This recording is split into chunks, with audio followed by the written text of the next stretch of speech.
What is up, true believers? What is up, true believers? It's Mason and Chris here with the Comics and Crosses show on March 25th. It's been a good month. It's almost over. Chris, how you doing tonight, man? I am doing great. Happy new comic book day to you, to everybody watching. Yes, I sir. can't believe it's been a month already since we did the last stream. I'm looking forward to tonight. Yeah, time flies. Time flies, especially when you're busy. If you're like us and you're a Christian nerd who's got a family and work and everything else, then you probably know how busy life can be. But we've done you guys a little bit of a favor. We are going to be bringing some nerdy news. Chris has done a good job of rounding up some of the latest topics and content, movies, TV, comics, things that are going to be coming out. So we are going to kick it over to Chris for a little bit of nerdy news.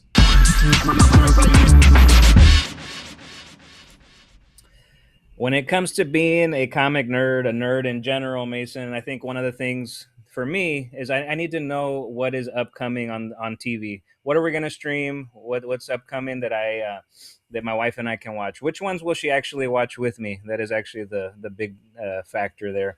Oh So we're yeah. going to break down some TV shows that are coming out here in the next few months. Not just shows that are coming up this month or next month, but for the next upcoming months leading into the summer, and help you guys decide what comic shows, what TV shows you want to watch and don't miss. And we're gonna begin with something that just came out yesterday: Daredevil: Born Again season 2, episode number 1, officially out on Disney Plus as of yesterday, March 24th, and episodes 2 and 3 hit next week, March 31st, followed by a weekly episode. So they're giving us that one hit yesterday. We get 2 next week, Mason, and then after that we will have one drop each week, and there's a total of 8 episodes. What does that You give us? know, That gives us 5 it. weeks. Yeah, I mean, a couple things occur to me. One is that Hmm. this is Daredevil season 5 for those of us who've been following along That's true. since Netflix, and so I'm excited for it. I'm optimistic because the last one, Born Again season 1, was it had some weird stuff going on behind the scenes, and the other thing is I kind of miss when there was 13 episodes, when like that was the Netflix standard. You were going to get 13 episodes of a show. I True. mean, made for some cool, long stories that I mean, I didn't feel like they were too long, but maybe that's just me. I do miss that too. Like I really enjoyed doing the Netflix Punisher, Netflix Daredevil. Um, what was the other with the team up of The Defenders, goodness. Defenders, yep. Defenders. Yeah, I loved the format, like you said, the long episodes, but we usually got at least 10 to 13. But hey, Disney's different. Disney's different. Speaking of Disney, though, we do have for Star Wars fans a new Star Wars show airing on Disney Plus on April the 6th. Star Wars Maul Shadow Lord. Any interest in that at all, Mason? Oh yeah, for me, I love Star Wars. I love the Clone Wars. In fact, my older son has literally watched every episode of Clone Nice. Wars, so he dug that. I mean, for Maul to be coming back, I think it's great. There's such a like. I think the animated Star Wars is such a probably the purest thing that Star Wars fans are getting these days. Or that in recent memory, like since Disney took over Star Wars, it's kind of the animation is what's left of what's good, in my opinion, because the movies have been really hit or miss, really hot and cold, hard to say exactly, where a lot of people fall on those. So For I'm sure. looking forward to seeing more of the Maul lore. It's like the guy had a brief stint in one of the movies, and since then turns out to be one of the most interesting characters who barely has been on the big screen at all. Now, is it going to be one of those situations where, what makes that character so intriguing and mysterious is because we don't get to see him often, and maybe going in and exploring that, it could be a to a detriment. I don't know, but we'll find out. Hmm. Yeah, We'll see. yeah, it could be. Hopefully they don't milk it too dry, but I Right. mean, Mandalorian Grogu's coming out as well. It's true. It's true. Maybe that'll surprise people. Although for me, I feel like it's about 5 years too late. So we'll see. We'll see how that goes. Absolutely. Now, when we get to the end, I'm going to give all these shows, Mason, and at the end of it, I'm going to ask you which one you were looking forward to the most, and I'll tell you which one I am looking forward to the most. Okay. Um, Next up, we've got The Boys final season. That is April the 8th, coming out on Prime Video. This is a dark, very dark show, and it is finally coming to an end. So this is the final season for anybody that is watching The Boys and has kept up with those seasons. It is officially coming to an end.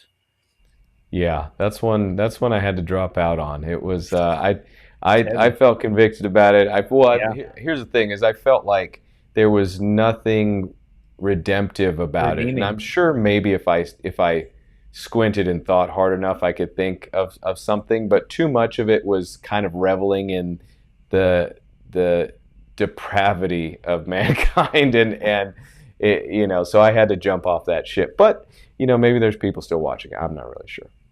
100%. Now, tonight we're going to be talking a lot about The Punisher. We do have The Punisher One Last Kill, which is a one shot special over on Disney Plus, and that is coming out on May the 12th. So we've got a lot of good stuff coming up here, not just next month, but over the summertime. And I'm really looking forward to this one. I've been seeing a lot of little teasers with John Bernthal on Instagram, and this one is definitely going to be up my alley. Yeah, I wish we had the image to that one because that we so no Yeah. thanks to Google Docs tonight, guys, because our images didn't quite make it in delivery. But if you've seen the poster for the new Punisher special that's coming out, it kind of gives like Old Man Logan vibes. Like, so I don't know if it's going to be a final story for him or what. But we'll talk a lot more about the Punisher later tonight. I like that one because we're gonna actually be able to. I think you and I will be able to watch that, Mason. It's one episode, not too much of a commitment, and then Yeah. we can we can then talk about it maybe over an episode here on the channel. Next up, we have Spider Noir, May 25th on Prime Video. So we're doing these in order of release, by the way, if you haven't been keeping track. But Spider Noir, May 25th. This is starring Nicolas Cage. So very interesting. It's not. This is not one that is coming up at Disney. It is on Prime Video. Um, I don't have a whole lot of thoughts about that. I like Spider Noir in the animated Spider-Man recent movies, but Nicolas Cage, man, coming back to the superhero scene, that intrigues me alone, and for that, I will be watching this. Next up, we have the Lanterns, which is coming out this summer, August 6th on HBO Max. The Lanterns, a brand new series uh, about the Green Lanterns. I mean, the Green Lanterns. I mean, and it's interesting that they use the title Lanterns. Like they wanted to. Oh, that's beautiful, Mason. That's a good. Oh, that even lights up. I got willpower for days, bro. That's I'm good to awesome. go. So I assume you'll be watching Lanterns, the new series. You know what? Yeah, I mean, I'm interested. I like the concept from the jump. Although, as more has come out, I think I'm kind of feeling some of what a lot of people are saying online, where it's like, is this kind of just taking the Green Lanterns and doing something that's just very not Green Lanterns with it? So it's to be seen. I don't like the lack of green in the trailer, but it's a teaser trailer, so maybe we're getting more green. I have no idea. To be seen, to be seen. But I'm at least going Yeah. to give it a try. Yeah. And it seems very intentional with just the title. Like I mentioned a moment ago, there's no Green Lanterns in the title, almost to somewhat maybe steer away from maybe the reputation that the movie had, the Ryan Reynolds movie potentially that did not do very Ah, well. Um, that could be so. Yeah, yeah. yeah, maybe it had such a bad rep that they wanted to kind of start something fresh title, fresh series. there is definitely a lack of green in every promo that I've seen, every advertisement. So maybe distancing themselves from that could be the point here. But Hmm. TBD, TBD. TBD. Interesting. All right, next up, X Men fans. If you enjoyed X Men 97 season one, we have season two upcoming this summer of 2026. Now, this one does not have an official release date, but it has been told that it will be this summer. So be looking out for this in the next few months. But X Men 97, it's very much to the, how do you say, in the vein of the original X Men animated show. I think it's the season one was very well, and it felt Oh yeah. kindred to the original X Men animated series, which I am a huge fan of. So this one, I am definitely looking. How about you, Mason? Did Oh you check yeah. out season one? Did you get through it? Yeah. I loved X-Men 97, one of the best Disney Marvel things to have come out. I mean, it's Yeah. kind of like we brought up Clone Wars before, and obviously here at Comics and Crosses, we appreciate comics. We appreciate the great imaginative capacity that comics have because if you're limited by a TV show or movie budget, maybe there's not everything you can recreate. Maybe you can't do the special effects or whatever. But comics, if you can think it and you can draw it, it can be there. And so cartoons, animated stuff, is actually obviously very close, a little more closely, related to the comic book. So you're seeing some great stuff in animated projects. I loved X-Men 97. It was emotional. Yeah. I won't give away if you haven't seen it, but there's a very emotional episode that hit deep. Although I made a joke about it on social media, but regardless, it was it's you got to see it. It'll move you like few things do. The X-Men have a great capacity for that because they're just such um, tortured characters. I mean, a lot of our heroes are. So I definitely recommend it. Can't wait to see the new season. It's going to be a good one, I think. 100%. Now, that's going to be it for our TV guide and what we're looking forward to watching here in the next few months. Again, I'm going to go over the options. Mason, you tell me which one you want to see, you're most anticipating the most. Daredevil, Born Again, which is, we have episode one of season two. We have Star Wars, Maul, Shadow Lord. We've got The Boys, which you've already eliminated yourself from. The Punisher, One Last Kill. We've got Spider Noir, starring Nicolas Cage. Lanterns, and we've got X Men 97 season two. Which one? Hmm. You tell me. I think. Oh, that's tough. Okay, so let me give you some top contenders first. Okay. All Um, right. if if I had to think about it, so Lanterns, I've been very much looking forward to for a while. I've been intrigued by. Um, the Daredevil has been like I've been with Daredevil since season one on Mm, Netflix. I love Charlie Cox's portrayal of Matt Murdock. I love the show, same. although I feel like it's not as good as it once was. We'll see how this new season is. I just started watching the first episode today. So, but X Men 97 is probably the most quality, or at least last season was. There was some controversy over Bo DeMeo being fired from the show, and so I haven't kept up with how much he contributed to season two, Mm, or if it's going to be totally new creators, new vision, which could very much change what I liked about season one. So that's true. I probably say that Daredevil is probably my most anticipated, with Lanterns being a close second. But a lot of love for X Men '97. Those are my top ones that I'd say. Although I am very very amused by the idea of Spider-Man Noir with Nicolas Cage. Same. With Nick Cage, you never know what you're going to get, and it's a beautiful, fun kind of unpredictability. 100%. Now, for myself, I would say I'm going to go at the standpoint of which one of these am I actually going to certainly watch for certain. And number one, I will definitely watch Daredevil Born Again season two. That is going to be at the top of my list. And even though it's just one episode, I am certain it's going to be over an hour long. Is The Punisher: One Last Kill? Those are Hmm. my two that I know for certain I will watch as they come out. So I'm gonna put those two at the top of my list. I'm eventually want to watch all of these. I mean, we're gonna have to. I mean, for research purposes, Mason. Mm-hmm. So, but those are Yeah. my top two. I mean, so as of right now, Comics and Crosses isn't my full-time gig, but if it were, I'd be down to watch all these things.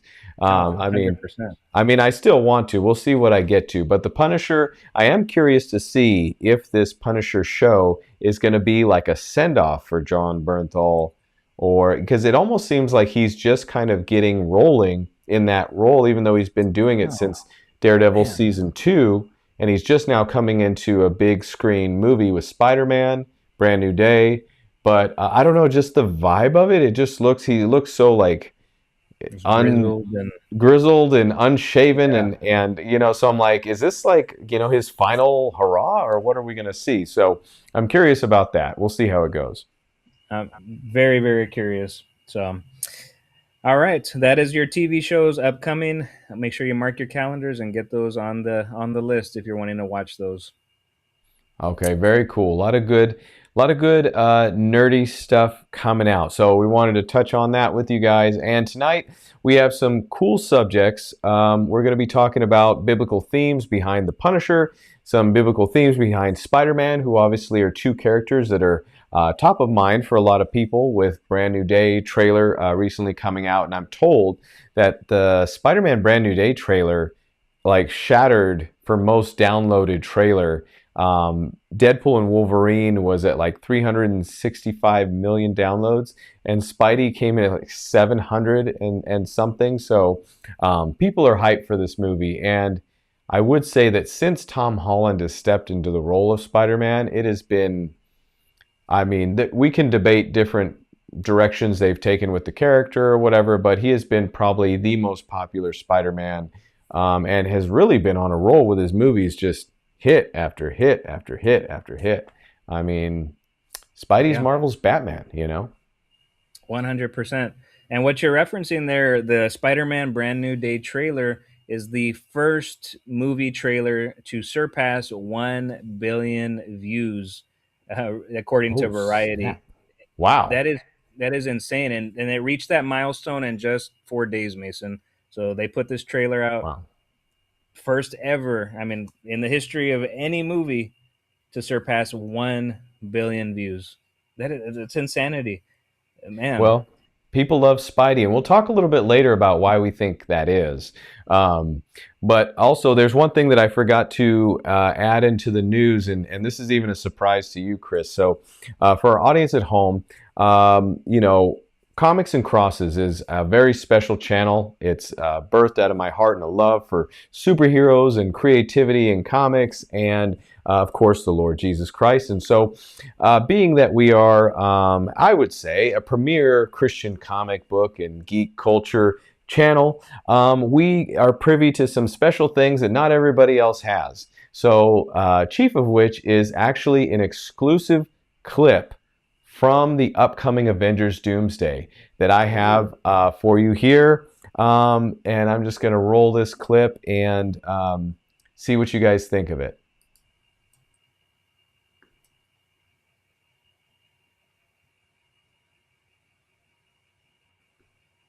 It's Jesus. It's Jesus, fam. Jesus is Man, that was making really an good. appearance in Avengers Doomsday. I was like, I have to play that for everybody tonight. They're probably going to be shocked. You heard it here first, okay? Jesus Christ will return in Avengers Doomsday. What do you think of that, Chris? Mason, I don't. You did just kind of, spur of the moment, throw that on me there, and you have one of those personalities, Mason. That it's hard to know when you're joking and when you're not. So I need to know: is that a legit clip? I mean, you It saw. looked good. It looked Well, good. I think we better not examine it any more closely Any or a further? second time because it.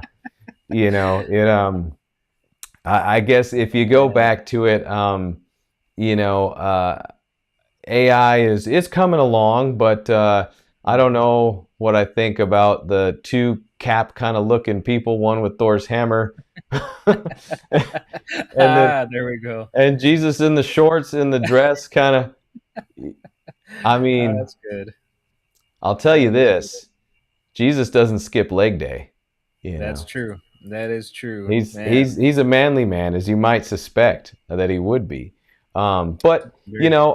I don't know. I have it on good sources, but whether or not that clip's legitimate, I don't know. We'll have to wait and see if it's verified or not. Well, I'm Uh, just glad you have insider knowledge and connections that you get that they're feeding you these sort of things. So, yeah, that's what the people come here for. I mean, 100%. yeah. Now, I do want to go over that we do have some comic related news as well, Mason. You a Frank Miller fan? Do you enjoy Frank Miller's art? Oh, That's Frank putting you on Miller. the spot. I mean, that's rough if you say no. I definitely It's got to be like true. some of the classic Frank Miller stories. I don't love his art style though, honestly. Um, Man, where's the buzzer when I need it, yeah, Mason? yeah. Uh, well, I mean, yeah. So for me, Yeah. not my favorite thing, but Frank Miller. I mean, he's obviously a legend in comics. I mean, Daredevil Born Again, the actual story. Dark Knight Yes. Returns, and Batman Year One, which a lot of his movies are kind of based on content from there. So, um, not my favorite Yeah. thing, but sure, he's big to you. Well, Frank Miller, legend and legendary artist, and I could argue almost maybe he's a better writer than an artist potentially, um, potentially, but he's legendary. Mutant Ninja Turtles are legendary.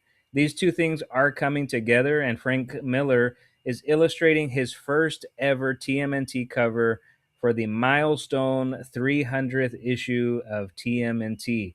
And this is a bit of a full circle moment for the franchise, as TMNT co-creators Kevin Eastman and Peter Laird have cited Frank Miller and Jack Kirby as an inspiration for their creation back in 1984.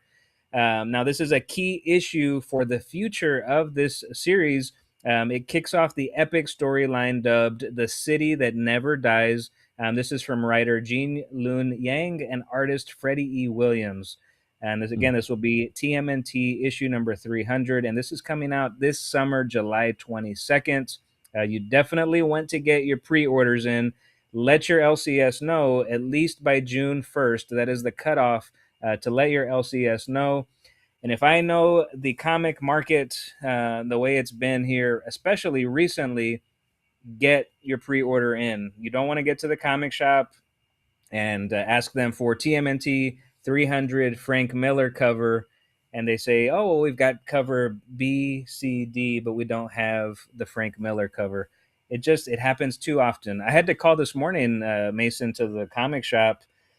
Superman Spider Man crossover came out today, the DC Oh, Marvel yeah, yeah. crossover, which is a big one, and two characters. I am more looking forward to this issue than I did the Deadpool Batman issue that came out recently. But I did want to call my comic shop this morning. I did call my comic shop and made sure that they put aside an issue for me, because back when the Batman Deadpool issue number one came out, I went over to my LCS, and I kid you not, there were three copies of the comic left, and they had ordered a lot, and they Wow. were the covers that were left were not the most desirable covers, and I don't know, somewhere in the shuffle of everything, I guess my copy that for my box was not in my box, so I had to choose out of those three covers. Mm. So anyway, all to say, this morning I called and I was like, "Can you just make sure?"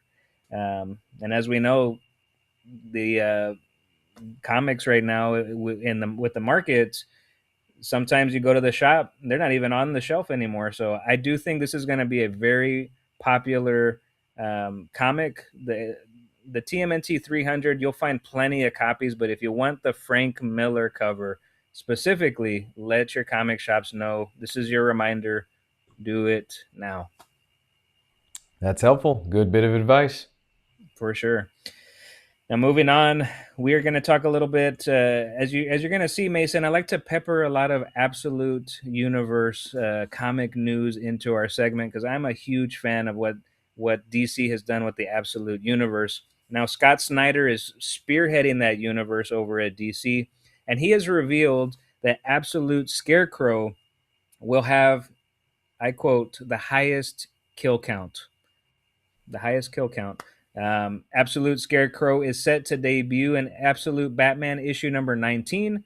Now, this is scheduled for release on April the 8th, so this is coming right around the corner. But this will also be the first appearance of Scarecrow in the Absolute Universe. So I'm telling you now, Wednesday, March 25th, if you are wanting this comic book, this is going to be another one. When you go to your LCS, it will not be there after the first hour, unless you live like in a rural area or something like that. Hmm. But it will not be there. It is the first appearance of Scarecrow in the Absolute Universe. You want to get a copy, make sure you do. Let your LCS know. But I'm interested in this highest kill count. As you those of you that are reading the Absolute Universe, it is a universe that has kind of been remade in darkness, so to speak, and every character is a little darker than what those characters are in continuity. uh, and I wish we could show this picture, but unfortunately, like you said, our mailbag didn't quite make it through. But the Absolute Batman cover with the Scarecrow on it, it looks, yeah, there it is. That's it. I mean, that's pretty frightening. That is pretty frightening, if I do say so myself. Yeah. Um, but yeah, Absolute Scarecrow. Are you? I know you are reading from a little bit behind, Mason. Are you invested in the Absolute Batman comic right now? I wouldn't say I'm yet invested, but I can't deny that from everything I'm hearing, the Absolute Universe, Absolute Batman, Absolute Flash, and Absolute Superman, Wonder Woman, all this stuff. I mean, it's hot right now. It's getting people excited about comics. So, if you Yes. haven't gotten into it yet, I recommend you check it out because it has the same hype. I feel like that Ultimate Spider-Man did originally in the early 2000s when that first came out, and it was like a reinvention of the character, and we got to get fresh new takes that really were interesting, familiar enough yet different enough. So I'm for it. Although am very far behind in my reading. I'm early in the Absolute Batman run, but I'm trying to catch up, and I'm doing it via DC Universe Infinite, which is a great way to catch up on a lot of reading if you miss books. And, probably you can get an Ultimate Batman number 1 15th print by now. But if you're not going to go that road and get all the floppies, then certainly, go digital and check it out is my recommendation if you're looking to read.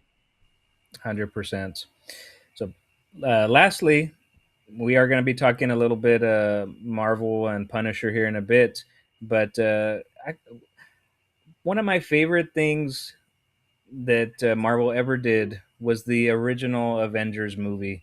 Um, just having those culmination of characters from the first slate with Iron Man, Captain America, Hulk. I look back at that now with I get a very nostalgic feeling. Any news related to those original movies. Now, recently we found out that for the 14th anniversary of the first Avengers movie, Chris Evans actually gifted Robert Downey Jr. a signed script from the whole cast of the first Avengers movie. Oh, Uh, wow.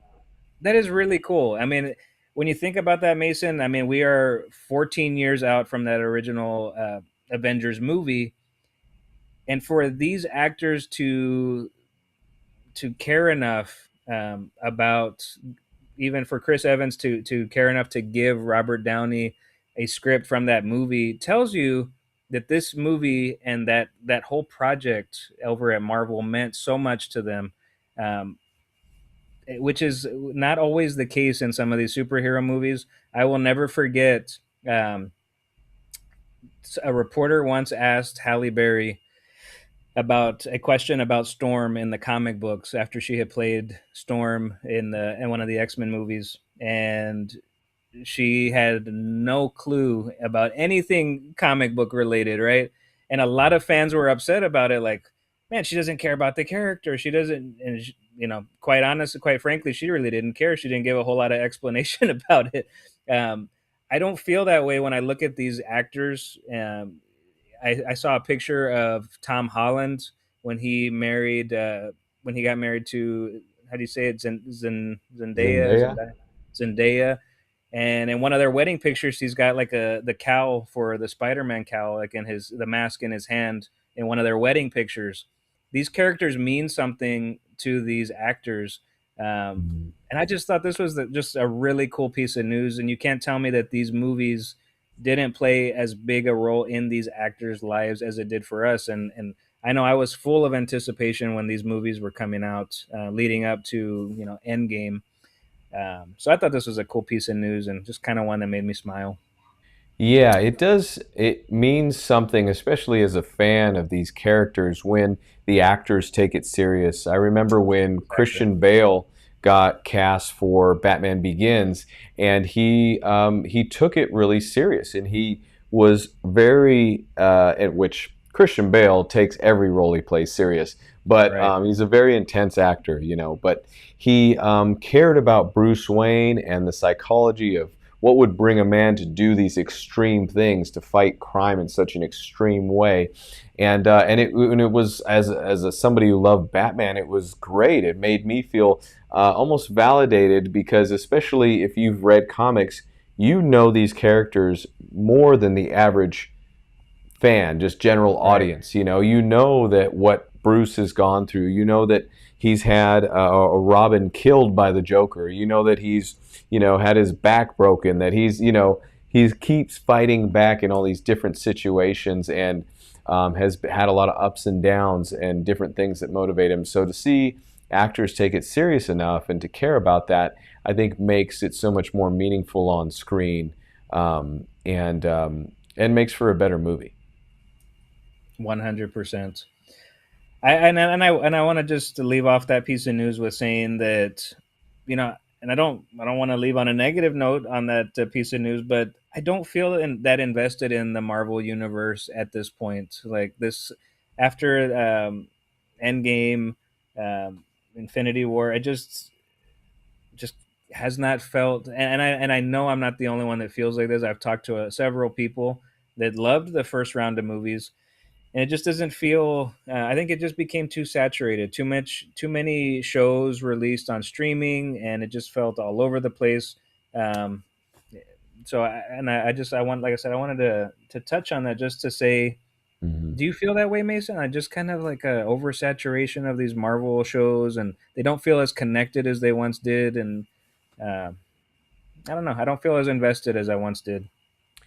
Yeah, well, you could say that the first three phases of Marvel, the Marvel movies, the MCU movies, Mm, which ended with Avengers Endgame, that was the end of phase three, as they called it, right?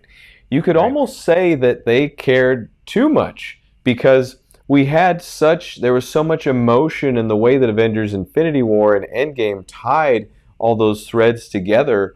Mm, It felt so conclusive, and it carried so much emotional weight with some characters dying, some characters coming back, some characters not.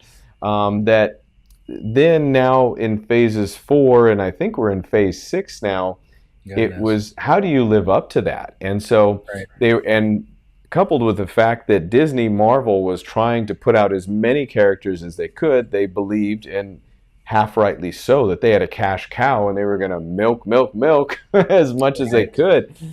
And then some characters that really are cool, but maybe people don't emotionally connect with as much, like Moon Knight. Really cool character. I think didn't really take off with general audiences as much. And then lots of other ones. I think there was Ironheart. There was, and it kind of became a character of the week sort of thing, and a lot of characters that really I think people in comics weren't already crazy in love with. So, um, it makes you wonder if those were the right characters to go with. 100%. And you said something there that each one of those movies in the first what do you call it? Not wave, but the what did you call it, Mason? I guess the first Phases 1 through 3. phase. Yeah, phase one, right? 1 through 3. That was the original slate, right? Um, Man, I remember the weight of the post credit scene.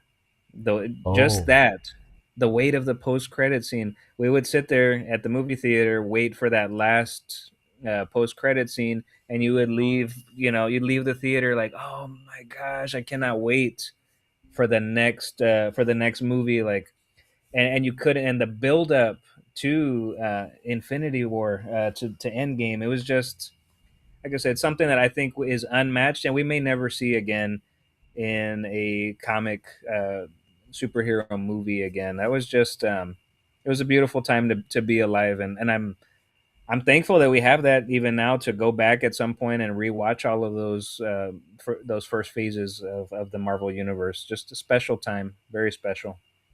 well, yeah, there was definitely excitement early on in the MCU about the possibility of these worlds being interconnected and a Right, whole world opening up to us. But then once that vision was really realized through making Avengers movies, they almost opened it farther than I think audiences were really interested in them going. It's like we want to be able to care about the core story, and I right. think That's that it. things kind of got a little too spread out for us to really be invested with the same passion. I mean, a lot of us, Christian geeks could, I'm sure love a lot of the stories regardless, but for again general audiences, it's hard to care that much. On the note of the end credit scenes, you remember the first Avengers? They actually went back and a few weeks before the movie came out, they got the actors together and shot the shawarma scene, where they're all eating shawarma after, Yeah, and they're totally exhausted and they're. I actually have over here. It might be hard to see, but I have a set of the Avengers in Funko Pops, all ah, sitting around eating chicken shawarma, and it's. I'm not a huge Funko guy, but I just had to get that that's set. cool, man. Yeah, they're all sitting at the table and they're exhausted from fighting the whatever they were called, aliens and Thanos and everything. So yeah, good stuff. So that says it all. Somebody that's not very much invested in Funko Pops goes and buys a set like that based off of a post credit scene. Enough Mhm. said. That says it all right there. Yep, 100%. So, all right, man. We have something really fun to talk about here, Mason. We're getting into the beef of our conversation here tonight, and I will I will let you uh, take the lead to start.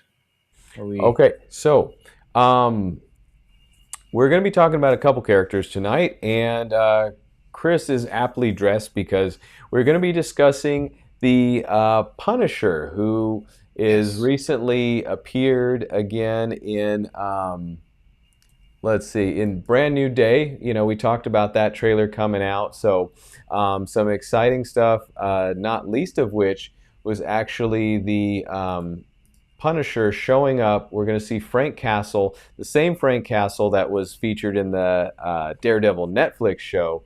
He's going to be in the movie, and so with that character kind of fresh on our minds, we thought we'd have a little conversation, because something that I've done with Comics and Crosses for a long time is looking at biblical themes behind some of our most exciting and interesting characters, and maybe talk about why are we drawn to these characters? What interests us about them? What is it about their stories that kind of touches on something in the human spirit, something God placed there?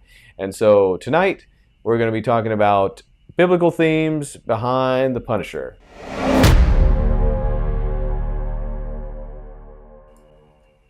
And you already know, Mason, I am thrilled to be having this conversation. Even you and I had a conversation prior to the reiteration of Comics and Crosses here with this live stream, And I told you, man, one of the things I would love to talk about is the Punisher. The Punisher is a character. If I were to rank my favorite characters of all time, he is number two in my top five favorite characters of all time. I don't know if you Wow. know that I enjoy the Punisher that much, Mason.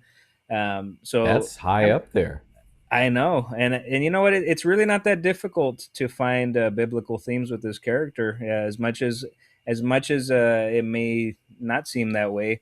But I do want to try to approach this and not be as biased as, like I said, he's a favorite character. But I am going to kind of tell you why I appreciate this character.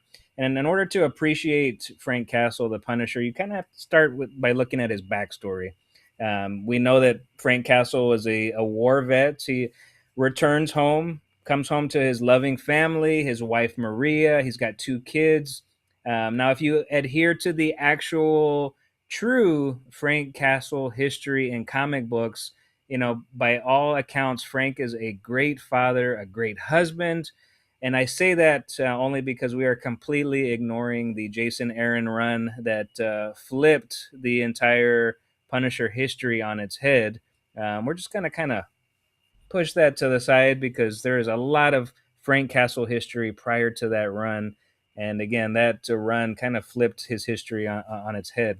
Um, but by all accounts, great father, great husband.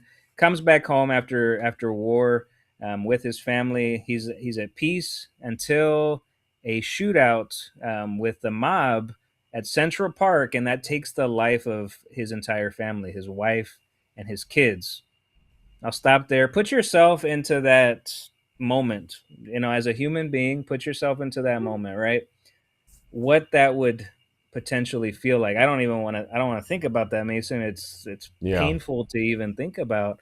Um, Now everybody is going to respond differently to adversity, differently to tragedy.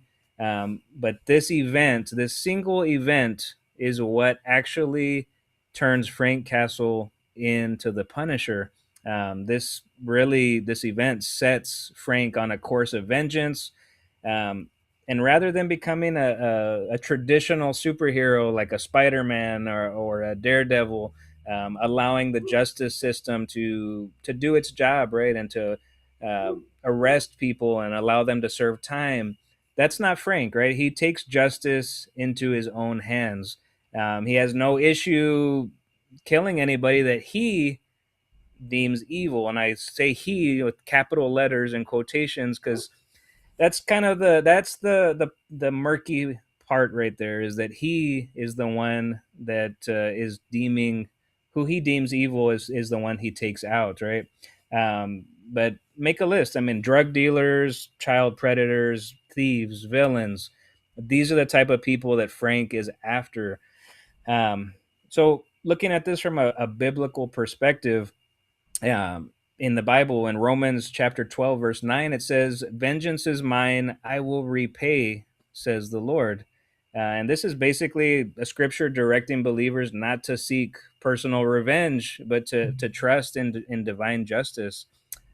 So let's keep Well, that in the back of our mind, right? Go ahead, Mason. and if I could play devil's advocate, Sure. maybe on the side of Frank here, the Bible also says, "Whatever your hand finds to do, do with all your might." So maybe he is, It's true. he's getting after it and he's killing with, for I'm with all all about he's it. got.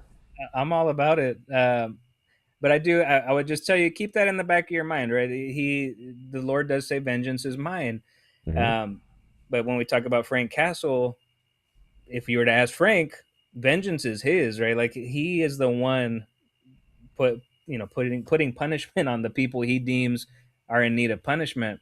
Now, again, Punisher is one of my favorite characters because he roots out evil in the world. I mean, when it comes down to it, um, there is something very satisfying about seeing justice.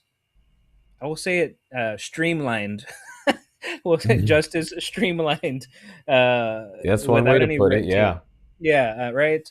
Um, And Now, that's why he makes such a great contrast with Daredevil. And that's, mhm, if you went this version of the Punisher was introduced in Daredevil season 2, we got that iconic scene where Punisher chains and ties up Daredevil to the water tower, and that's Yes. straight from the comics if you didn't know. And it's Yeah. a really cool clash of philosophies, which is kind of what we're talking about here with the Punisher, where Frank's version of justice is ultimate justice. It's death. It's Yes. you have done Finality. wickedness and you will be cut down in judgment. Very Old Testament. We're going Yes. to cut off the sin and remove it entirely. Versus Daredevil's sense of justice, which him actually being a lawyer, he is trying to bring people to justice and have some faith in the idea that they will be punished through the legal system. And so it is cool to see those and consider the different value systems there, and it really makes sense why Daredevil thinks the way he does, and then why Frank thinks the way he does. True. And when I think on the Punisher, and I look at this from a biblical perspective, and trying to find biblical themes, um, I'll be honest, I do feel a bit conflicted about the story. What the Punisher does, that he has this sense of finality, that he ends people's lives, um, who he deems evil, right? But as I was thinking about that more, it actually reminded me of a story in the Bible of Samson, right? Samson, the strongest man, to ever live, chosen by God, right? He's imbued with tremendous strength. We won't go through the entire story, but through a series of events, Samson basically strays away from the Lord. He does the very thing that God instructs him not to do, cuts his hair, right? Or gives the secret to his strength to Delilah, who ultimately cuts the hair herself. But the bottom line is he loses his strength. He had strayed away from the Lord, lost sight of his relationship with the Lord. Eventually, he's captured by the Philistines after his hair is cut off, loses his strength, his eyes are removed, and the Philistines who capture him, these are not God's chosen people in the Old Testament. But by the end of his life, time has passed, his hair has grown back, and in that final moment of his life, he's put in front of this large party of Philistines. He's brought out, more than likely to mock him, in front of a crowd of Philistines. And in those last moments, right, he asks God for strength one more time, and he's granted that strength. Puts his arms between these two pillars that are holding up this building, and he pushes so hard that the building collapses. And the Bible says in his death that he kills more Philistines than he had his entire life, right? Um, when I read that story, there's a part of me that feels extremely satisfied, Mason. Like, again, in the same kind of sense that I feel when the Punisher kind of rains down justice. You see Samson in his final moments seek the Lord, and these people that have wronged him, he's there, and in his final moments takes out more Philistines than he had his entire life. And if you go back, we read the story of Samson. He, put out some punishment on Philistines his entire life, before being captured. Um, so when Well, I when I think about that, go ahead. I I think it's pretty clear that you have a good amount of bloodlust there, Chris. You like to This, see. this is my fear. I'm trying to. Here, like after this episode, we're gonna really have to take you back and really have a conversation with you, Chris. It's Uh, either that or Chris is just really racist against Philistines. He's like, oh, those Philistines. I don't like their kind. well, and I think what it is you see that righteous justice. I would say it's like these are people that are these are bad people in the Philistines, and you can read a lot about them and what kind of people they were. They're evil people, not God's chosen people, and they're at the end. Samson delivers this what I would call righteous justice, um, and those kind of those feelings and reactions to the story of Samson are very similar when I read a story of the Punisher, a man that's been wronged. As we went through his history, he sees real evil in the world, and then he does everything in his power to rid the world of that evil. Yeah. I would say God is referred to a lot of different ways in the Bible. And sometimes I think when you talk about the Punisher and his brand of justice, you might hear people say, like, oh, he's very Old Testament. Um, Yeah. But here's the thing, God is a like a consuming fire. And God is so pure, there's no evil in him, there's no darkness in him. So pure that we, being humans and being imperfect, just can't touch him. We can't look directly at him. And so in the Old Testament, you see this.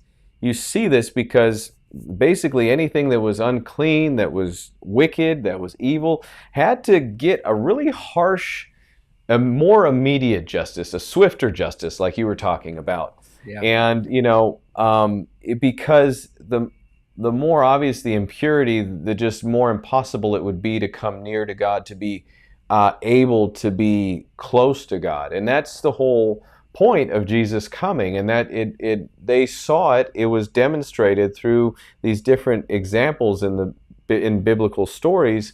And by the time Jesus comes, all of a sudden this consuming fire, this complete purity, is housed in a normal human shell. And all of a sudden you can come close, he can touch you.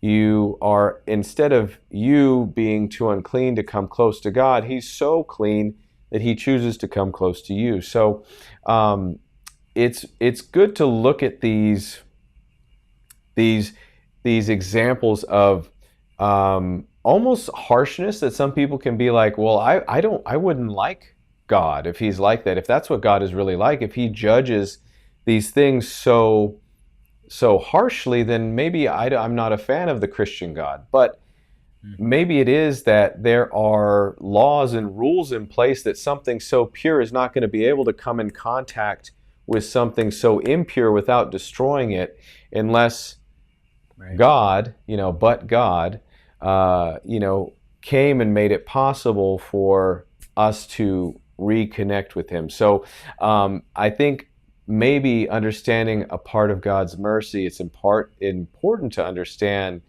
God's judgment as well. 100%.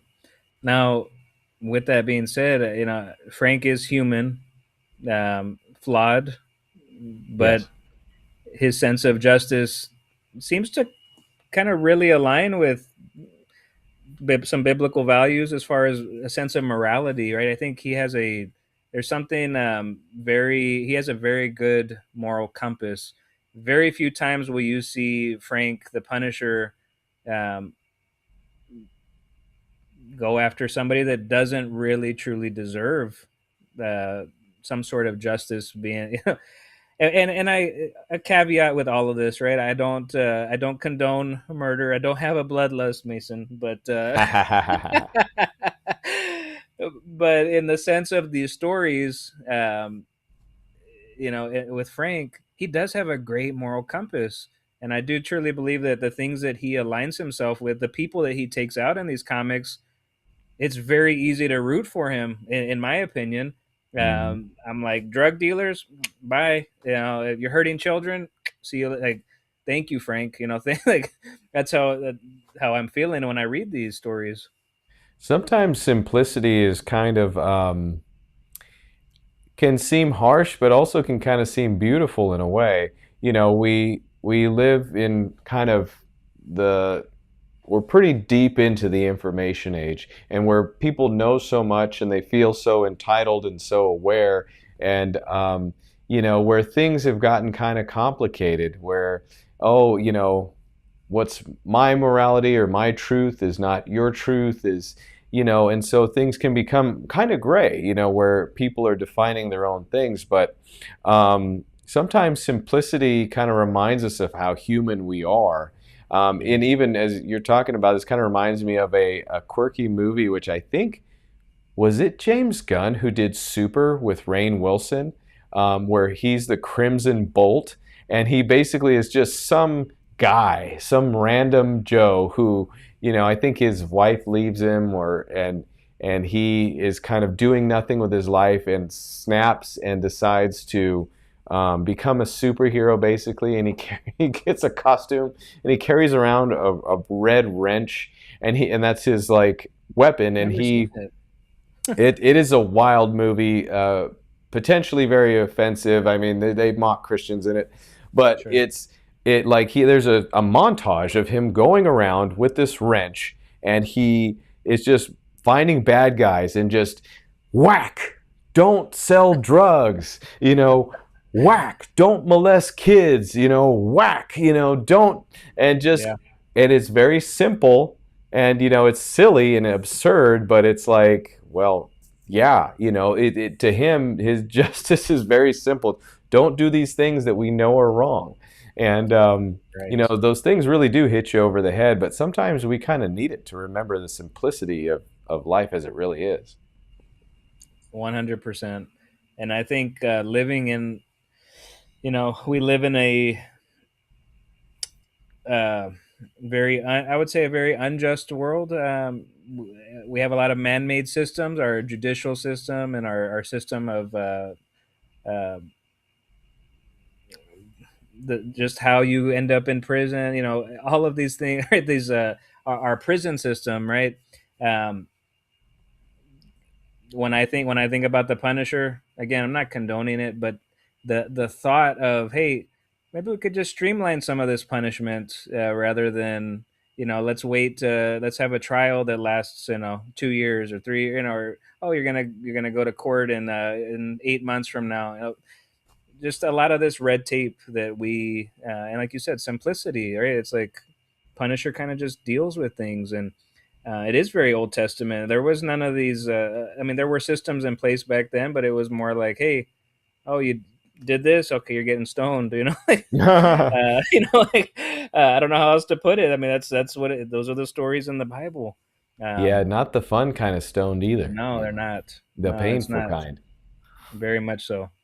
Um, so there are definitely things about the Punisher that are very barbaric and kind of get to the, um, I guess, maybe the core of who we are as humans. And I do believe the murky part of that, the conflict in the character of the Punisher, really is that portion, if we are thinking biblically, of vengeance, right? Is Mhm. Romans 12:9 says, "Vengeance is mine." We can't just ignore that, right?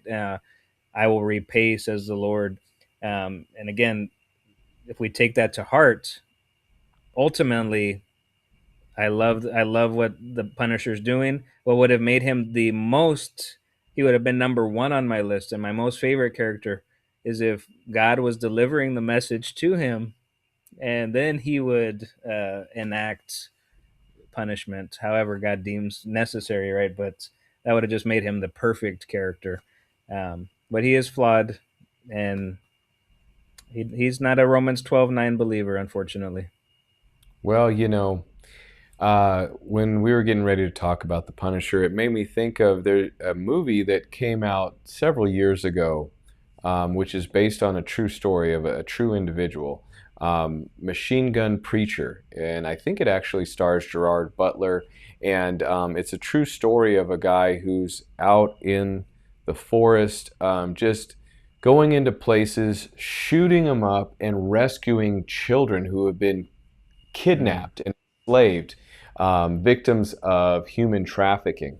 And I guess this guy was being, interviewed and questioned about his methods, and his brand of justice, which is very Punisher-esque, I would say. yeah, And he said something to the effect of, if it's your children who are out there and who are lost and captured by these evil people, does it matter to you how I get them back? Like, would you not want me to do everything I possibly could to rescue them? And, you that's know, it. I think I think what we're kind of hearing in our conversation is that all of us want brutal justice oftentimes when we're involved. But the other reality that exists, and I would say that the Christian life, we'd like to think that it's this or that, but it's often an and. And walking by faith is holding things in tension. And, in days of megachurch and influential pastors, we don't hear a lot of the nuance of walking in faith and balancing things. But the truth is, we all want swift, brutal justice on our behalf. But do we want that same against us for the sins that we've committed? We do not. Oof. We don't. We want to be judged by our intentions while we judge others by their actions. And the truth is that is why that is our at least good evidence that we are imperfect and not the ones to be judging. That vengeance does need to belong to the Lord, and we have to have faith that God will judge the just and the unjust, the righteous and the unrighteous, that everyone will come before Jesus and will bow and confess that he is God. And that's not going to be on us to determine those things, So, yes, we want it. And yes, even if we could have it, we're submitting to the Lord God, because he's the only one who has a right to judge everyone. He has a right to judge us. And we are grateful that he does not, because we put our faith in his son. That's a beautiful conclusion, I think, to Frank Castle and the Punisher. Yep. Yes, sir. Yes, sir. Well, Frank is great, and I like him. But another character who's, on the top of people's minds right now and is probably the most popular character at Marvel Comics, potentially the most popular superhero in the world. Him and Batman are probably, hard to say, but Spider-Man is one of the most premier superheroes characters in all of comics, pop culture, general society. He is recognizable worldwide. So for our last segment of this show, we thought we'd take a minute and explore a bit about the biblical themes behind the Amazing Spider-Man.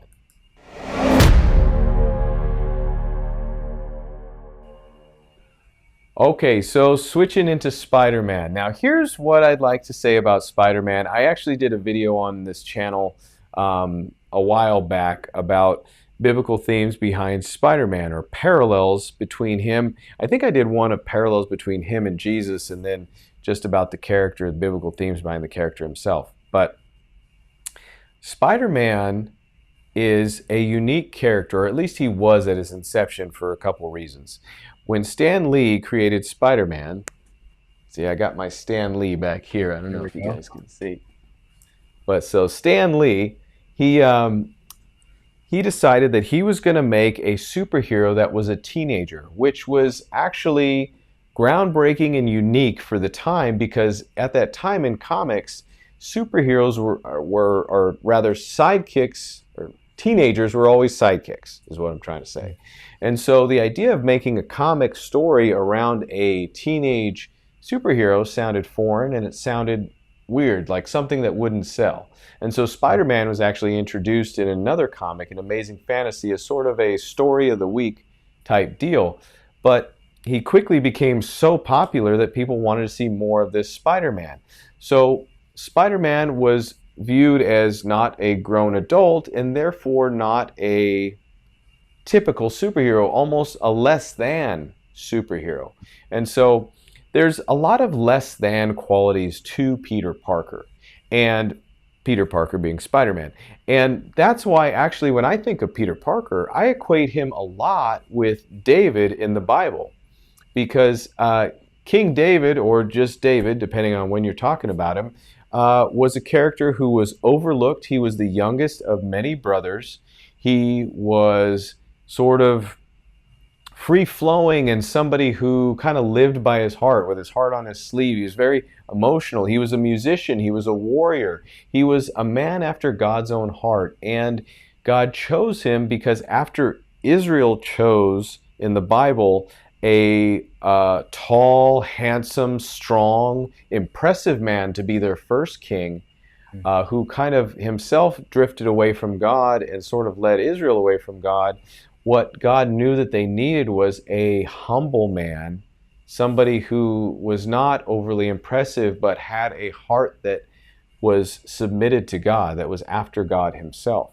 And so I think of Peter Parker and I think of David. I think of somebody who was uh, weak, although he was given great strength. He was not popular or celebrated. He was a sort of a nerd. He was a science geek and not the most popular kid in school. In fact, in the comics, he's bullied by the most popular kid in school, Flash Thompson. You see that in the movies a lot. They play on that trope of Spider-Man. So, however, Peter Parker is faced with these enemies, these giants, these incredible villains that he really has no business going up against because he is young, he's naive, he is sort of having to learn and bear the weight of much responsibility with little prep. So he's one of two comparisons I would make from the Bible when thinking about Spider-Man. Chris, what do you think of that? Is that resonate? Does that resonate with you, or do you got any other characters you might think of in the Bible when it comes to Peter Parker Spider-Man?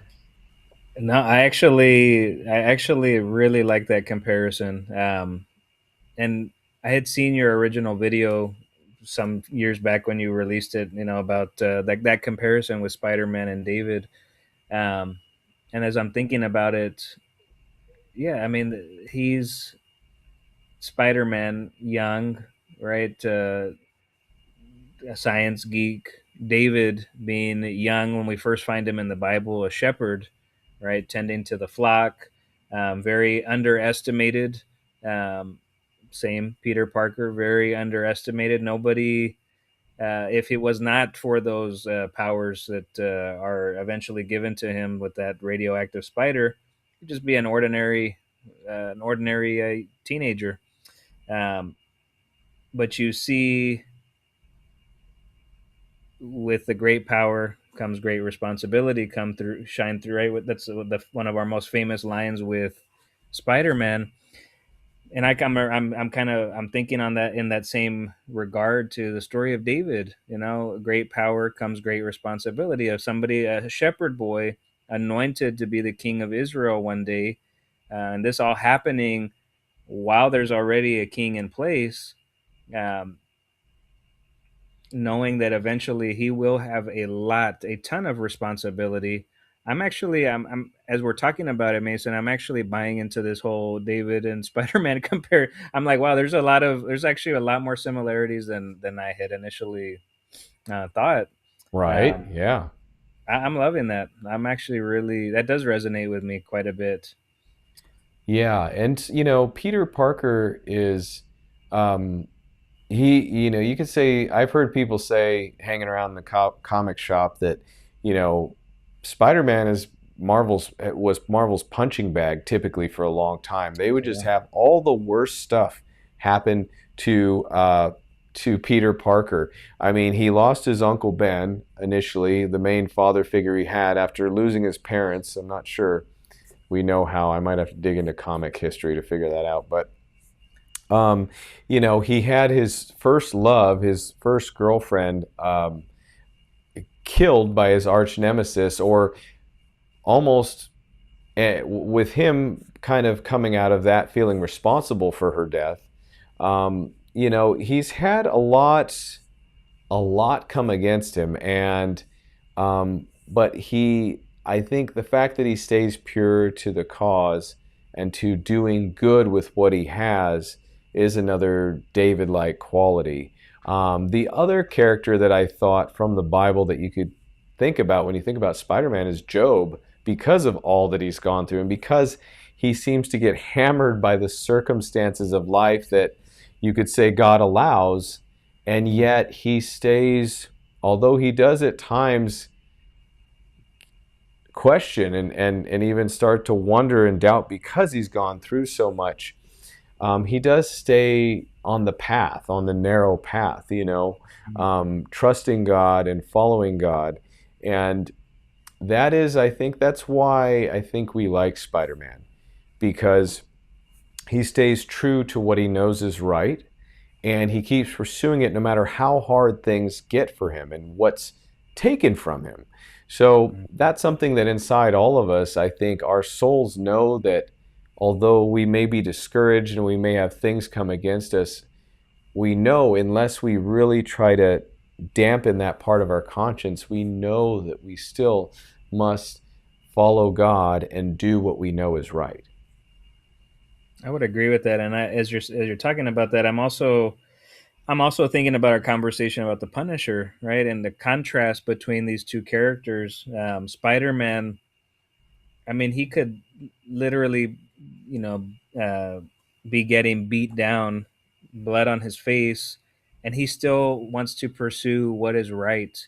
He still finds hope in the situation that he's in. He's still trying to rescue somebody that needs saving at that moment. Um, he hasn't fully committed to a bloodlust, right? If that same situation would happen to Frank Castle, or these situations happen to Frank Castle, totally different outcome. We see the contrast of these characters. In Spider-Man, you can read a ton of stories, and he's always, like you said, true to that. Um, he's a figure of light almost, like in a world, a comic world of diverse characters, punishers, and even Daredevil, Batman, these characters that are a little darker. I think Spider-Man and maybe Superman are the two characters that are always kind of um, focusing on that idea of hope, right? And it's like this eternal hope that they won't stop doing what's right. And as believers, that's kind of our aim in life. As we're going through life, we're Yeah. trying to avoid temptation. We're trying to avoid the lust of our flesh, our bloodlust, right? These ideas of wanting to take vengeance into our own hands, um, to do what's right when nobody's looking, right? To be a light in the darkness, to be salt and light, as the Bible says. Uh, Spider-Man is the epitome of that. No matter what happens, he continues to be this beacon of light. Uh, so Yeah. again, in contrast, he's kind of more satisfying to my spirit than Frank Castle is probably more satisfying to my flesh, if I'm being honest. Yeah, that's a good comparison. And then, I mean, even Spider-Man, Peter Parker went through his temptation with the black symbiote suit that eventually became Yes. Venom. Before there was Venom, there was Peter with the Venom suit, so to speak. And that was a time of temptation for him where he felt it changing him and taking him down a dark course and he didn't stay that way, even though it made him stronger in a sense, even though Mm. it kind of changed his abilities and could have been more advantageous. It ultimately was corrupting his heart and who he was, and so he abandoned it and went back to being the classic Spider-Man that we know, even though it gave Eddie Brock Venom a strength advantage. um, it was just not the right path for him, right? And we see that. Yeah. um, so cool to see. I think there's a purity to Peter Parker that's really important. And then, another thing, I started with talking about his inception as a character and how the idea of a teenage superhero, Spider-Man, was kind of revolutionary in a way and made him really unique. Now, here's a big ball that I think Marvel fumbled, but it's a little yet to be seen. When Ultimate Spider-Man was relaunched just 2 years ago, they introduced a concept of Spider-Man, but Peter Parker got his powers at 35. So instead of 15, he got Yeah. him 20 years later, and now he was a husband and a father, and he had a desire to do good, and he felt like he was created for more. And then finally, he was given the spider and the chance to become Spider-Man. This was kind of brilliant and could have been ingenious, because you take all these fans of Spider-Man who maybe young kids could have related to him when he was teenage Peter Parker, But for me, I was in my mid 30s and I was like, yeah, a mid 30s Spider Man who has kids and he's married, he's dealing with all Yes. of that. All of a sudden, that Spider Man was way more relatable. And I mean, considering that comic fans skew older than they do younger these days, it was a really smart move that I wish Marvel would have came through on a lot better. Um, Jonathan Hickman, the writer of Ultimate Spider-Man, he ended up focusing that series on a lot of the supporting characters even more than Peter Parker. So we didn't really get a good look into what that really meant for Peter in that scenario, which was too bad because it really could have been something great to reconnect fans with Peter Parker again in a fresh new way. Man, I am 100% on board with what you just said. And it's one of the reasons that that whole Ultimate Universe appealed to me at the incept was, man, we've got Peter. We've got, not only is he married, but he's married to MJ. That's the thing that you always want to see. Like if you're a Spider-Man fan, you're always rooting for them. And it's like, why weren't they, why aren't they always married? They should be married. You get Uncle Ben is still alive, right? He never loses Uncle Ben. Oh yeah. It's like, again, all the tragedy, all those things that you said, like he was kind of a punching bag over at Marvel for many years, and they've piled on him and they've thrown adversity at him. And it kind of makes you wonder, like, what was it? Is this some kind of a joke in the back, in the bullpen over at Marvel? And then it eventually is like, man, that people are really loving this character. Maybe we should, steer in the other direction. Um, but absolutely, Really? Ultimate Universe kind of took all of those things, flipped it on its head, and again, a lot of those fans that were maybe Spider-Man fans when they were younger are now older, and and this older version of Spider-Man does resonate with them. Um, but in that Ultimate Universe, I very much have enjoyed the whole run, but I do wish that they would explore just you can do something like that in an ongoing series where okay, hey, there's no end in sight, with this character, so we can really dive deep into what just the everyday life and how he's facing the challenges of being a Spider-Man at 35 and what his home life is like.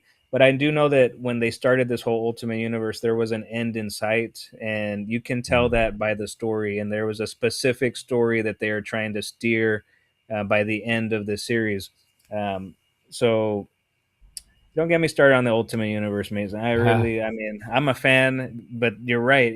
There is a missed opportunity there because I would love to see that Ultimate Universe and specifically the Spider-Man story just really get pushed out and really become an ongoing to explore some of those ideas. Don't get me started. Don't get me started. Yeah. Well, yeah, I guess I'm just kind of observing the different iterations of Spider-Man that we've seen in comics and movies and Yes. things like that. There was another version of Spider-Man um, a few years back that was, excuse me, the Ben Riley Spider-Man, Mm, who actually, for a minute, I thought was going to be during the Spider Man Beyond storyline, was going to be a good kind of actually more accessible Spider Man for current readers because he was dealing with a lot of mental health issues. hmm And so that ended up kind of fizzling out as well. So sometimes these concepts don't really get to come to their full fruition. Yeah. And I guess the last version of Spider Man that would be um, worth discussing is the Tom Holland Spider Man that we've seen in the MCU because he's a little unique in that the way they introduced him was that he sort of met Iron Man, he met Tony Stark, and Tony Stark kind of helped him get rolling as a legit superhero, gave him suits and all these different things. But a lot of true purist Spider-Man fans kind of complained about or didn't really feel was a real Peter Parker. Um, and also, he never had that we saw on screen. He never had that relationship with his Uncle Ben and got the message of great power, great responsibility. But No Way Home, I think, sort of. reconciled that and took the Tom Holland Peter Parker Spider-Man and pulled him into a more traditional Spider-Man state now, Mm. to where he got the message from his Aunt May as she was killed, and found himself the kind of broken, overmatched Spider-Man, and now on his own and being forced to choose the right path, even though it was not convenient and not what he ultimately wanted. And then there comes maybe a last comparison in that, which is being like Christ, Mm. choosing to take up your cross and be obedient to God, even to the point of death. So Peter Parker, if in this new movie, Brand New Day, he's lost his friends, he's lost his family, he's even lost the superhero and fantastical people he met who he had something in common with, and kind of people who could understand him on a different level because they were super powered as well. And now in Mm. this new Spider-Man movie coming out this year, he's lost all of that, and he is forced to walk the narrow path and to do the right thing, even though there's no one around to applaud him, but being guided by just that true message of, with great power comes great responsibility, and what are you going to do with what you've been given? And the crazy thing about that is to stay true to your responsibility, um, to give back with what God has given you. If, say, you have great ability, because we all are going to stand before God and give an account for what we did with our lives, right? But many of us, when hard things happen, maybe we lose people, maybe we face battles that really change us, and sometimes for the worse. It's hard to go through things like that and to still look at the truth of the matter and say, I still owe God a return on everything He's given me. Because sometimes all you can see is what God has taken away from you. Mm. So that is a heroic quality that I think all of us in our spirit, we know we need to adhere to.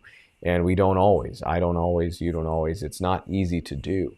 So that is another Christ-like quality, Christian-like quality that we see Peter Parker demonstrating, that I think we should be inspired by, that I think we should take on and agree with ourselves in our own personal lives. Well said, Mason. Well said. Yeah. Shout out to the Superman Spider-Man crossover today. Again, just since we're Yeah, talking about it and talking about hope and these characters, I did pick this up. Just want to show that there. that's That a is a beautiful book. Superman Spider-Man issue number one crossover. So, but no, I do agree with you, Mason, and it's interesting when we talk about great power comes great responsibility in the life of a believer. Just the knowledge of Jesus Christ, just that alone. Um, as I'm thinking about that, we're talking about Spider-Man. Maybe that is another reason why Spider-Man does resonate with many of us, and sometimes maybe unknowingly to people that are not believers, is that um, we were made to worship God. You know, we're made to worship God, and when we see these acts of heroism and um, falling down and continuing to get up, and not just to get up, but to get up and to do what's right and to get back on that narrow path. We know how difficult that is as a believer when you do face adversity, when you do face challenges and loss, and loved ones pass away, and we question, and why would you allow this to happen? Or a young child passes away that that you're that it may be your own child or somebody that you know, and you question, like, why would you allow this to happen, right? And when we look at this uh, example of I know they don't intentionally do this, but something within, I think, everybody's spirit, again, it lines up with these something in our spirit cries out for God, and this eternal pursuit of hope, right? It's like, man, we wish, all of us wish that we could do that in the face of adversity, and when these challenges meet us, to just keep going, to just keep pushing forward, to not stop and get stuck in the mud. And question everything and go through these ever never ending battles sometimes in our life. And Yeah. I think that's a beautiful thing about reading these stories of superheroes, and it's the same kind of feelings that we get when we read David, right? Reading a story about David and Goliath, and our spirit is built up. Again, sometimes unknowingly, people are reading this, and your spirit is crying out for something bigger, and that is Jesus Christ. And I encourage you guys, if you're listening to this and watching this, to really dig into that. Dig into that. Why am I feeling this? Why does the themes of hope and love resonate so deeply with me? And you know, follow that, and understand that it is because you were designed to worship something bigger, and that is Jesus Christ and God. All right, so yeah, man. Who knew? Amen. Is Spider Man a Christian, Mason? I mean, we're gonna have to look at it. He seems like the more we flesh out these conversations, I'm left at the end thinking, yeah, maybe they got to be Spider Man's got to be a Christian, man. We see him in church in any issues? I don't recall, but uh, I think I've never known him to be, but if I think if he were, he'd be unstoppable. I think definitely. he's already so strong-willed and so committed, that I think it'd be incredible to see Peter Parker as a believer in Christ. That would be awesome. It's I want to not how see they've Peter. written him. I want to see Peter and Frank both in church. Yeah, yeah. It's Oh, I yeah. unstoppable. The confessional booth would look very different for Frank than Peter, I think. Absolutely. Yeah. Great conversation, man. Yes, sir. All right. Well, uh, guys, we want to thank you for anybody who's tuned in tonight and also who's watching on the replay. If you stuck with us this long, I hope that you really enjoyed this conversation. And hey, it's some of the fun of being a comic book fan, right? It's some of the fun of just having these conversations about, these characters and what they mean. And, then especially as a Christian comic book fan, what can we take away from all of these great stories? And it's good perspective too, so that we can be kind of reminded of what's the biblical truths behind some of these characters, some of these stories. And so I hope that you'll keep thinking about these things. And also, I want to offer tonight too. We have a Discord server where there's other cool Christian comic geeks who just love having, these fun conversations, sharing what's going on in life. We got a great friend of ours, our third unseen host, David Canham. He's in the Discord server. He's kind of like our pastor inside there, who's checking on everybody, and he's in Germany, so he's on a different time. But can't wait for you all to meet him and connect with him. We should have the link to the Discord server in the description here on YouTube. And if you're catching this anywhere else, also we have other socials, Instagram, X, and TikTok as well. So I appreciate you all. I think it's been an awesome night. And Chris, let's sign off, and we'll be back right next last Wednesday of the month. So April, we'll have our April show in probably about 4 weeks from now, and hope that you can all be there for that too. Absolutely. And I know it's programmed in your head when you watch a YouTube video, but if you may hit that like button, it will definitely Yes. help out your algorithm to make sure that you are getting good content in your feed, comic, Christian, God loving content. Uh, Yeah. and so be sure you hit that like button. And if you are not subscribed, be sure you subscribe. We're going to do this once a month, and we're going to have great conversations and future conversations in the future. So it's been a wonderful night, and thank you for watching.